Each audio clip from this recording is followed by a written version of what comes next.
So thank you so much to Fiona for reading that passage for us. So we're introduced in this passage to Joseph and his family, and this real account of Joseph's life is what we're going to be looking at over the coming weeks. And as we read these Bible stories, as we read about the character of Joseph, we can draw many parallels in our lives today. Joseph was called by God to do amazing things, and we'll find out more about that in the coming weeks. But at this point in the story, he is a cocky 17-year-old. In fact, he was the second youngest of 12 boys. Can you imagine that? 12 boys running around the household.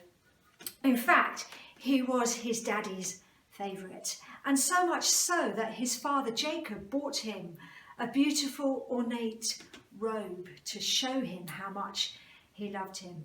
But of course his brothers were very, very jealous of Joseph, and sibling rivalry can cut deep, can't it? And there might be some of us today who have experienced a lack of fairness, maybe in our families, maybe in our workplaces, maybe in our friendship groups, but it can be quite painful, can't it? Now Joseph seemed to have a gift of hearing from God through dreams. As Christians, we find that God speaks to us in all sorts of different ways. When we read the Bible, we believe that we are reading the Word of God. It is God speaking to us. When we listen to worship songs, sometimes we feel God speaking to us through the words of those songs. Many of us will have those little nudges that we sense God prompting us or speaking to us or guiding us. There are all sorts of ways that God speaks to us. Sometimes when we're praying, we might have a picture or some words might come into our mind.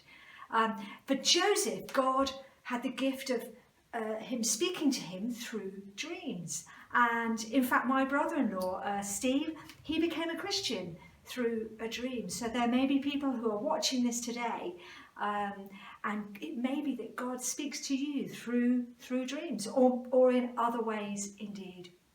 So in this dream that Joseph had, that he then shared with his brothers, they were all binding up these sheaves of corn, Joseph and his brothers. And then Joseph's sheaf of corn starts to rise up above the others, and all the other sheaves of corn gather round this Joseph's sheaf that has risen up and bow down to this sheaf.